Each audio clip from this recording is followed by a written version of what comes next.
Hey guys, so today we will be looking into the possibility of Donald Trump running again for a third term in 2028. Now, this has a 99% chance of not happening.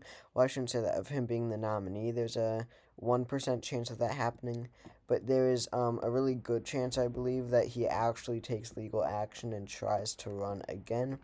But either way, he would lose in an absolute landslide. I don't know, if he would leave office or whatever. That's another question, but just in terms of how people would vote, we're just going to do a generic Democrat first.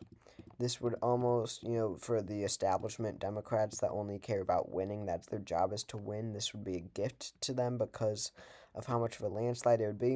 It would make states like Minnesota, Maine, New Hampshire, and Virginia all safe when they were lean or likely in 2024, as well as New Mexico and Colorado.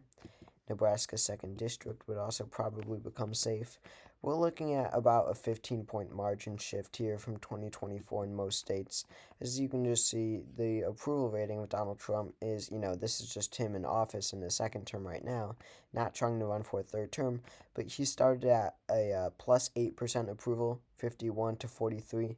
Today, just 2 months later, he is at plus 1.4. That is really stunning. And it'll be interesting when it actually goes underwater for him. But in the when he's running for a third term in office, so he's already going to be unpopular probably in 2028 by just because of what's going on in his presidency, especially regarding the economy.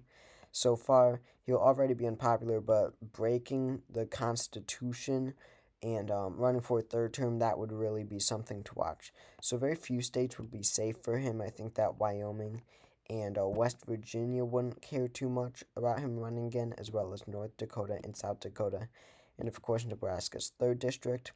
But that, I believe, would be quite it. I would actually even put South Dakota as likely, honestly. So we have Idaho. Montana is like very narrow, probably lean. Kansas probably flips Democrat, depending on who it is. That's a tilt state. Oklahoma is likely. Democrats win Texas by lean. Alaska by likely. Honestly, Utah by likely. A lot of principled voters there. Nevada and Nevada would be likely, and Arizona would be likely. And then or Utah would be lean. Let's say actually, it doesn't make too much sense. The 2nd District of Maine would be likely for Democrats. Wisconsin and Michigan would be likely. Pennsylvania, or safe, and then Pennsylvania is likely. Michigan would probably be, I'll say all 3 are likely. And then, let's see. Ohio would be lean. Iowa would be lean. That one is actually likely, with what he's doing with tariffs on farms or agriculture. Nebraska's 1st is lean. Nebraska at large is lean. Indiana is tilt. Kentucky is likely. Missouri is tilt Democrat. No, it's not. It's actually lean Republican.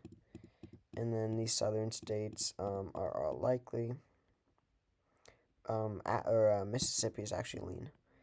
And then Florida narrowly goes to the Democrats.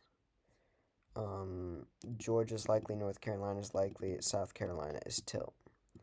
So that's with just a generic Democrat like Josh Shapiro or Gavin Newsom wouldn't win by this much. He's a little below generic. Now, the field overall is pretty bad in terms of candidate quality. But if they actually got someone good to run, like Tim Walz or Andy Beshear or Jon Stewart, then it would be a total landslide. Then it would be, let's just take Stewart, Walz, Beshear. It would be more like this, probably. West Virginia lean. Yeah, ultimately it'd be a gift to Democrats electorally. You get the idea. Wouldn't be too much different from that, actually. So, yep, there you have it.